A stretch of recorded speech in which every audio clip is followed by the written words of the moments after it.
Hello दोस्तों, कैसे हो आप सब।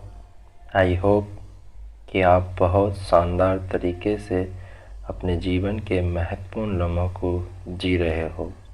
चलिए, मैं रविकांत स्वागत करता हूं आपके अपने YouTube channel Vikant nursing education पर, जहां नर्सिंग जगत की तमाम एग्ज़ाम्स के लिए हम लेकर आते हैं इम्पोर्टेंट एमसीक्यू सेशन। चलिए शुरुआत करते हैं आज के जानदार शानदार सेशन की। आज की ये क्लास आपके लिए आपकी आने वाली एग्ज़ाम्स में मददगार रहेगी। चलिए, ये रहा स्क्रीन पर आपका अपना पहला क्वेश्चन। क्वेश्चंस को ध्यान से पढ़िएगा, क्योंकि जो सो गया वो खो गया। कोई भी क्वेश्चन या ऑप्शन समझ नहीं आए तो उस स्थिति में आप कमेंट में मेंशन कर सकते हैं। चलिए, पहला क्वेश्चन आपकी स्क्रीन पर। At 15 degree angle during injected by which route, drug injected by which route. चलिए जवाब दीजिए। ID route, SC route, IM route या आईवी रूट। यहाँ पर पूछा है 15 एंगल पर जो ड्रग हम इंजेक्टेड करते हैं किस रूट के द्वारा इंजेक्टेड की जाती है। सभी अपना अपना आंसर कमेंट करें। बहुत बढ़िया। चलिए, इसका आंसर हम बता देते हैं। 15 डिग्री यहाँ पर पूछा है, तो 15 डिग्री पर लगता है इंट्राडर्मल। कौन सा? आईडी। तो इसका जाएगा आईडी रूट। ठीक है, next question. Drug injected in hypodermis, किसका पूछा है? Drug injected in hypodermis, which route is defined. यहाँ पर रूट पूछा है कि कोई भी इंजेक्शन अगर हाइपोडर्मिस के अंदर लगाया जा रहा है तो वो किस रूट को डिफाइन कर रहा है। चलिए, इसका जवाब यहाँ पर दीजिए।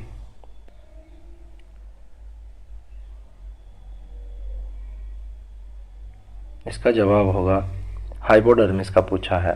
तो 3 लेयर होती हैं, एक होता है एपिडर्मिस, दूसरा डर्मिस और तीसरा हाइपोडर्मिस। डर्मिस के ऊपर एपिडर्मिस और डर्मिस के नीचे हाइपोडर्मिस। ठीक है, तो हाइपोडर्मिस के अंदर अगर कोई इंजेक्शन लग रहा है तो उसको बोलेंगे सबक्यूटेनियस। क्यूटेनियस मतलब स्किन, और सब मतलब नीचे, स्किन के नीचे, जो किसमें? हाइपोडर्मिस में। तो यहाँ पर आंसर जाएगा सबक्यूटेनियस रूट। अब थोड़ा इन रूट्स को अपन डायग्राम के थ्रू समझते हैं। तो चलिए, ये रहे आपका आईएम, सबक्यूटेनियस, इंट्रावीनस और इंट्राडर्मल। इंट्राडर्मल 10 to 15 एंगल, जैसा कि अभी क्वेश्चन में आपने देखा था 15 एंगल था, तो आईडी। ठीक है, ये लग रहा है इंट्राडर्मल, यहाँ पर लग रहा है स्किन के नीचे। देखा, इसका एंगल कितना है? 15 डिग्री। ठीक है, सेकंड बात करें आईवी, तो आईवी कैसे लगता है? 25 से 35 डिग्री पर यहाँ पर लगाया जाता है, जो कि किस में लगता है? वेन में लगाया जाता है। थर्ड की अगर बात करें तो यहाँ पर है सबक्यूटेनियस, जिसको अपन एससी बोल रहे थे शॉर्ट में। ये कहाँ लग रहा है? हाइपोडर्मिस या स्किन के नीचे लग रहा है। ये जो है ये है हाइपोडर्मिस, इसमें लग रहा है। और ये जो नीचे ब्लैक कलर का दिख रहा है ये है मसल। तो मसल के अंदर 90 डिग्री पर जो लगता है वो लगता है आईएम, इंट्रामस्कुलर इंजेक्शन। समझ आया? चलिए नेक्स्ट क्वेश्चन की तरफ चलते हैं। ये रहा पहला question. Identify the following image. ये जो डायग्राम दिया हुआ है इसको आपको क्या करना है? आइडेंटिफाई करना है और उसके अकॉर्डिंग जो ऑप्शन है उनका आंसर देना है। जल्दी जल्दी फटाफट। ये जो इमेज है इसके अंदर कौन सी ड्रग है? एंटीवायरल है, एंटीपायरेटिक है, एंटी फंगल है या एंटीबायोटिक्स है? चलिए जवाब दीजिए। तो यहाँ पर इसका जवाब रहेगा सिफिक्सिम और ओफ्लॉक्सेसिन। यहाँ पर दी हुई हैं, ये दोनों के दोनों एंटीबायोटिक हैं। ठीक है, तो option D is the right. ये कौन सी है? एंटीबायोटिक है, ठीक है। ऑप्शन डी यहाँ पर राइट रहेगा। नेक्स्ट क्वेश्चन को पढ़िए और उसका जवाब दीजिए।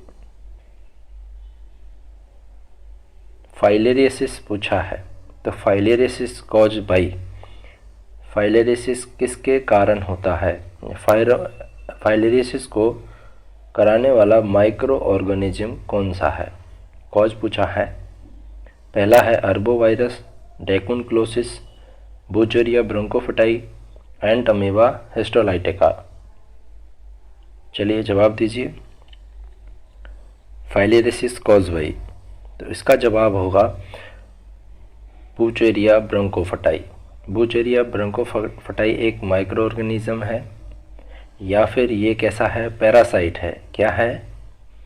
पैरासाइट है। ये पैरासाइटिक डिजीज़ है फाइलेरियसिस, जिसको एलिफेंट लेग भी कहा जाता है। इसमें क्या होता है, आपका जो पाँव है वो बहुत ही क्या हो जाता है? मोटा हो जाता है, एक जो इन्फेक्शन वाला होता है पैरासाइट का, जबकि दूसरा लेग रहेगा वो नॉर्मल स्थिति में यहाँ पर आपका रहने वाला है, ठीक है। तो इसको बोलेंगे फाइलेरियसिस। बात करें अर्बोवायरस, तो अर्बोवायरस क्या होता है? डेंगू कॉज करता है अर्बोवायरस। ड्रैकुनक्लोसिस जो माइक्रो ऑर्गेनिज्म है, ये गुनिया बम जो होता है, कौन सा?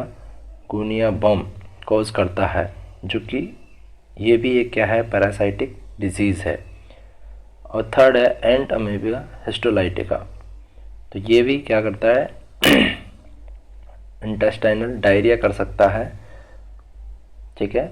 तो यहाँ पर इसका आंसर जाएगा बुचेरिया ब्रोंकोफिटाई। फाइलेरियसिस होता क्या है, इसकी हम एक तस्वीर के थ्रू आपको झलक दिखाएंगे। चलिए देखिए, फाइलेरियसिस कॉज बाई ब्रोंकोफिटाई। इसमें जैसा डायग्राम, ये पैरासाइटिक जो डिजीज़ है मलेरिया उसके जैसा होता है। ये दो पार्ट में होता है, मतलब दो स्टेज चलती हैं। पहली चलती है मॉस्किटो स्टेज और जो दूसरी यहाँ पर चलती है वो चलती है ह्यूमन स्टेज। पहली कौन सी चलती है? मॉस्किटो, और दूसरी चलती है यहाँ पर ह्यूमन स्टेज, ठीक है। जैसा कि यहाँ पर आप देख सकते हो डायग्राम के थ्रू। सेम मलेरिया किसके द्वारा होता है? प्लाज्मोडियम पैरासाइट, तो उसका जो चक्कर रहता है वैसा ही इसमें रहेगा। दो में रहेगा, mosquito and human stage. Human stage में क्या होगा? ये पैरासाइट डेवलप होगा, और मलेरिया स्टेज में क्या होगा? इस पैरासाइट जो है वो क्या होगा? मैच्योर और ग्रोथ यहाँ पर करेगा। जैसे ही फाइट करेगा वैसे ही ह्यूमन बॉडीज़ में ये ट्रांसफ़र हो जाता है। इसलिए इसको इंसेक्ट बाइट यानी बोले तो national vector borne disease control में इसको रखा गया है। ये टोटल 6 डिजीज़ होती हैं, जिनमें से एक फाइलेरियसिस है जिसका कॉज रहेगा बुचेरिया ब्रोंकोफिटाई। नेक्स्ट एमसीक्यू की तरफ चलते हैं। चलिए ध्यान से पढ़िएगा। इसमें पूछा है ग्लासगो कॉमा स्केल के बारे में, यहाँ पर पूछा है जीसीएस। तो Glasgow comma scale used for, किसके लिए यूज़ किया जाता है? जीसीएस किसके लिए यूज़ किया जाता है? ठीक है, to check syncope, to check level of consciousness, to check cognitive process, all of above. जल्दी जल्दी जवाब दें। ग्लासगो कॉमा स्केल जीसीएस पूछा है, तो आपको बता देता हूँ। ग्लासगो कॉमा स्केल जो होता है ये यूज़ किया जाता है एलओसी को देखने के लिए, लेवल ऑफ कॉन्शियसनेस को देखने के लिए इसका यूज़ किया जाता है। इसका मिनिमम स्कोर जो होता है वो 3 रहता है और मैक्सिमम स्कोर जो है वो रहता है 15। ठीक है, अगर बात करूं तो इसमें 3 मेनली कंपोनेंट होते हैं ईवीएम, आई, वर्बल और मोटर रेस्पॉन्स इसमें देखा जाता है, जिसमें मोटर रेस्पॉन्स के 6 पॉइंट होते हैं और वर्बल के होते हैं 5 और आई के होते हैं 4। तो 6, 5, 4, 6 और 5 11 और 4 15, टोटल हो गए मैक्सिमम 15। और अगर बात करूं मिनिमम की बात करूं तो कितने होते हैं? 3। तो 3 होती है वो टोटल कॉमा स्टेज होती है इसमें। ठीक है, तो इसका आंसर जाएगा to check level of consciousness. ठीक है, अगर मैं डायग्राम के थ्रू उसको समझाऊँ तो चलिए इसमें देखिए, इसमें जैसा दिखाया गया है EBM, जैसा कि मैंने बताया था EBM, I verbal and motor response, minimum कितना है, एक, और इसका भी एक, नो रेस्पॉन्स नीचे, ठीक है। अगर नो रेस्पॉन्स है तो 1 पॉइंट, यहाँ भी 1 पॉइंट और यहाँ भी 1 पॉइंट, ठीक है। अगर आई की बात करूँ तो अगर पेन है, पेन पर अगर क्या कर रहा है, रेस्पॉन्स कर रहा है तो यहाँ 2 पॉइंट। अगर कहने से कर रहा है कि आँखों को खोलिए, ठीक है, अगर वो कर रहा है ऐसा तो फिर कितने देंगे आप, 3। स्पॉन्टेनियस, स्वतः ही क्लोज और बंद कर रहा है, आई को मूवमेंट कर रहा है, तो यहाँ पर हम 4 पॉइंट दे देते हैं, ठीक है। उसी तरह से वर्बल का देखते हैं कि जो पेशेंट है वो बोल पा रहा है या नहीं बोल पा रहा है। ये सब इमरजेंसी कंडीशन में किया जाता है, आफ्टर ट्रॉमा, जब पेशेंट इमरजेंसी में आता है तब ये जीसीएस स्कोर वहाँ पर यूज़ किया जाता है कि पेशेंट जो है कितना कॉन्शियस यहाँ पर है। अगर इनकोहेरेंशियल साउंड दिखाई दे रहा है, जैसे कोहर आ रहा है, इस तरह से आवाज़ निकाल रहा है, तो उसको बोलेंगे इनकॉम्प्रेंसिबल साउंड, मतलब कोहर आना, ठीक है, तो 2 पॉइंट देंगे। अगर बात करूँ इनअप्रोप्रिएट वर्ड, मतलब बोल तो रहा है, जैसे उससे पूछा कि एक्सीडेंट कब हुआ, एक्सीडेंट का, इस तरह से इनअप्रोप्रिएट, टोटल वर्ड नहीं बोल पा रहा है लेकिन बोल रहा है, ठीक है। तीसरा कंफ्यूज है, मैं कहाँ हूँ कहाँ नहीं हूँ, टोटली कंफ्यूज्ड, तो 4।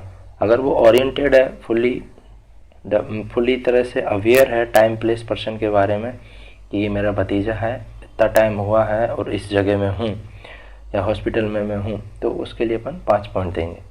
सेम चीज़ें होंगी मोटर रेस्पॉन्स चेक करने के लिए कि भाई बॉडी का जो फ्लेक्शन है, एक्सटेंशन है, मूवमेंट कर रहा है या नहीं कर रहा, वो सब चीज़ें अपन मोटर में देखेंगे। अगर रेस्पॉन्स नहीं है, कोई रेस्पॉन्स नहीं है, तो 1 पॉइंट यहाँ पर दिया जाएगा। अगर क्या कर रहा है, एबनॉर्मली एक्सटेंड कर रहा है, एबनॉर्मली एक्सटेंड का मतलब यहाँ पर डीसेरिब्रेट, इसको बोलेंगे डीसेरिब्रेट, ठीक है, जो कि मेडब्रेन के अंदर अगर कोई इंजरी हो जाए तो एबनॉर्मल एक्सटेंशन यहाँ पर होता है। हैंड्स और एक्सट्रीमिटीज़ का एक्सटेंशन होता है, बॉडी से दूर एक्सटेंड होते हैं, तो उसको बोल देंगे अपन डीसेरिब्रेट आ जाए या एक्सटेंशन आ जाए, बात एक ही है, तो उसको देंगे 2 पॉइंट। तीसरा है एबनॉर्मल फ्लेक्शन, फ्लेक्शन मतलब हैंड और लेग फ्लेक्स हो जाते हैं बॉडी की तरफ, तो उसको बोलेंगे डीकॉर्टिकेट। क्या बोलेंगे, डीकॉर्टिकेट, मतलब इसमें क्या होता है, सेरिब्रल कॉर्टेक्स के अंदर अगर कोई इंजरी हो तो एबनॉर्मल फ्लेक्शन वाली कंडीशन होती है, जहां हम उसको 3 पॉइंट देते हैं।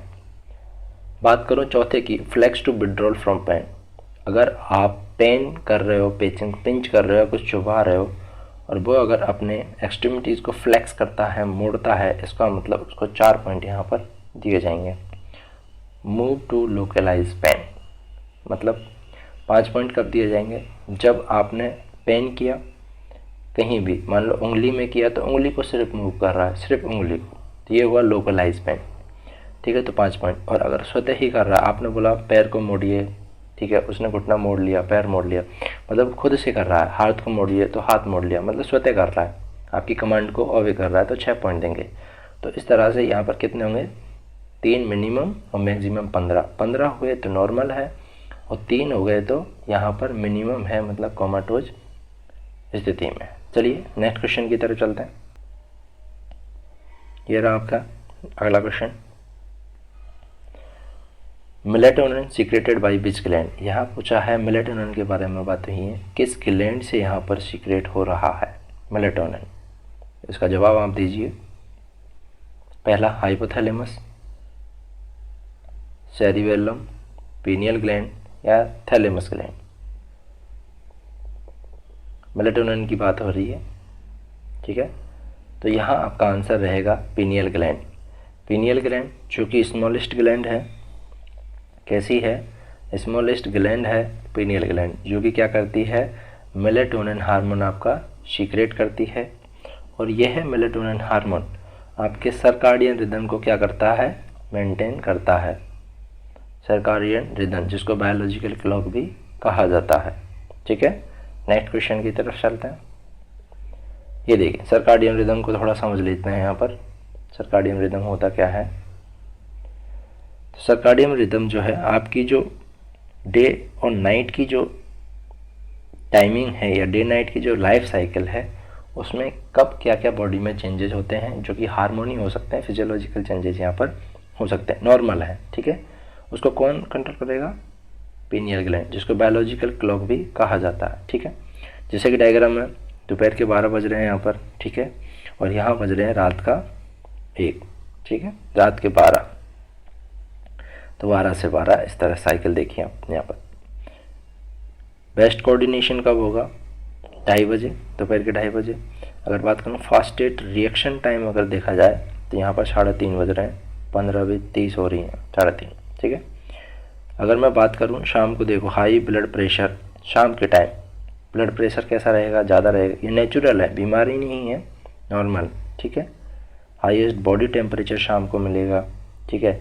मेलेटोनिन सीक्रेट होगा रात को ज़्यादा, 9 बजे के समथिंग, जब आप खाना खा लेते हो या खाना खाने के बाद सोने जाते हो। तो जब अपन खाना खाते हैं उसके बाद सोने जाते हैं, जब सोने जाते हैं तभी डाइजेस्टिव सिस्टम भी यहाँ पर क्या रहेगा? प्रॉपर काम करेगा। बॉडी जैसे जैसे रिलैक्स होगी, बॉडी का टेम्परेचर भी यहाँ पर क्या होगा? डाउन होगा। और जैसे ही आप जगोगे उसके बाद में चीज़ें बढ़ेंगी, एक्टिविटी आपकी बढ़ेगी, जैसे कि ब्लड प्रेशर आपका बढ़ेगा, मेलेटोनिन आपका सीक्रेशन कैसा हो जाएगा? बंद हो जाएगा। रात का टाइम चालू हो रहा था और दिन के टाइम यहाँ पर बंद हो रहा है, ठीक है।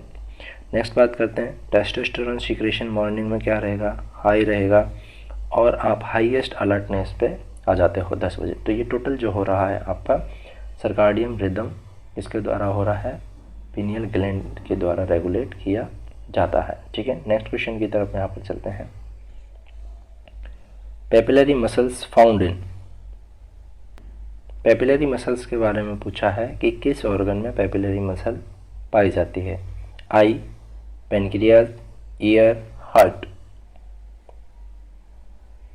दोस्तों जवाब दीजिए और चैनल को ज़रूर सब्सक्राइब कर लीजिए विकांत नर्सिंग एजुकेशन को, ठीक है। लाइक करें और कमेंट जरूर करिएगा, ठीक है। वीडियो कैसी लग रही है या फिर हम आपके किस टॉपिक पर और नई वीडियो बना सकते हैं, इसका जवाब दें। Papillary muscle found in I, pancreas, year और हार्ट। तो इसका जो राइट आंसर रहेगा वो रहेगा हार्ट। हार्ट जो है उसमें पेपिलरी मसल्स प्रेजेंट होती है। अब आपको हम मैं बताता हूँ पेपिलरी मसल्स क्या होती है। जो हार्ट के चैम्बर होते हैं, ठीक है, ये हार्ट के क्या हैं? चैम्बर हैं। ये मैंने वेंट्रिकल बनाए हैं और ये आपके एट्रियम हो गए ऊपर, ठीक है। तो हार्ट के चैम्बर होते हैं, मतलब इधर होता है ट्राइकस्पिड, मतलब जिसमें 3 कस्प होते हैं, और इधर होगा बाइस्कस्पिड। जो ये लीफ है, कस्प मतलब जो बाल की जो लीफ हैं, ये किससे जुड़ी होती हैं? कॉर्डा टेंडिनाई से। और ये कॉर्डा टेंडिनाई है वो किससे जुड़ा रहेगा? ये जो नीचे मसल है टंग लाइक, टंग मतलब आपके जीभ के जैसी मसल्स होंगी, जीभ के स्ट्रक्चर जैसी, इनको बोलेंगे पेपिलरी मसल्स, जो कि इन हार्ट के बाल्स को खोलने और बंद करने में क्या करती हैं? हेल्प करती हैं, ठीक है। तो आपका पेपिलरी मसल्स पाया जाएगा हार्ट के अंदर। करेक्ट आंसर ये हो गया आपका। नेक्स्ट क्वेश्चन की तरफ। सर्काडियन रिदम, जैसा कि अभी हमने समझा था, ये क्वेश्चन बिल्कुल गलत नहीं होना चाहिए क्योंकि हाल ही में हमने इसके बारे में बात की है। सर्काडियन रिदम या biological clock regulated by hypothalamus, cerebellum, pineal और थैलेमस। आई होप कि इसका आंसर कोई गलत नहीं करेगा। आंसर जाएगा C, pineal gland. Next question, which test is done in RDS to detect surfactant. अगर बात करें तो टू डिटेक्ट सर्फेक्टेंट को डिटेक्ट करने के लिए या सर्फेक्टेंट को जांचने के लिए किसका टेस्ट किया जाता है, वो यहाँ क्वेश्चन में पूछ रहा है। RDS, रेस्पिरेटरी डिस्ट्रेस सिंड्रोम के बारे में यहाँ पर पूछा है, ठीक है। बताइए, फन टेस्ट, चिलिंग टेस्ट, सिक टेस्ट और बेनेडिक्ट टेस्ट। जवाब दें। RDS में सर्फेक्टेंट की कमी होती है, इसकी वजह से ही RDS होता है, ठीक है। सर्फेक्टेंट क्या करते हैं? सर्फेक्टेंट जो होते हैं आपके लंग्स मैच्योरेशन के लिए हेल्पफुल हैं। जैसे कि आपने सुना होगा लेसिथिन एंड स्पिंगोमाइलिन, जिसका रेशो आपको मोस्ट ऑफ क्वेश्चंस में बताया जाता है, ठीक है। तो फॉस्फोलिपिड के बने होते हैं सर्फेक्टेंट, तो उसको आइडेंटिफाई करने के लिए किसका टेस्ट किया जाता है, कौन सा टेस्ट किया जाता है? आंसर रहेगा यहाँ पर सेक टेस्ट। राइट आंसर क्या है? सेक टेस्ट यहाँ पर किया जाता है, ठीक है। इसको बबल टेस्ट भी बोला जाता है। क्या बोलेंगे? Bubble test. टेस्ट करते टाइम अगर टेस्ट का रिजल्ट कैसे देखते हैं, उसमें अगर बबल्स आ जाएं, जो आपने टेस्ट किया उसमें सेक करने के बाद अगर उसमें बबल प्रेजेंट है, इसका मतलब उसमें सर्फेक्टेंट प्रेजेंट है, और बबल अगर एब्सेंट है, इसका मतलब उसमें सर्फेक्टेंट प्रेजेंट नहीं है, ठीक है। Next question. Thank you for watching to my YouTube channel Vikant nursing education. Channel को लाइक करें, फॉलो करें और सब्सक्राइब ज़रूर करें, ठीक है। यूट्यूब चैनल का नाम है आपका विकांत नर्सिंग एजुकेशन। ये आपका दायित्व बनता है, हम आपके लिए इतनी मेहनत करते हैं तो आप इतना काम तो कर सकते हैं। वीडियो के अंत में आप इतना ज़रूर बताइए कि आपका कितना स्कोर रहा, इस वीडियो में स्कोर कितना रहा आपका, वो कमेंट सेक्शन में बताएं, ठीक है। तब तक के लिए टेक केयर, धन्यवाद।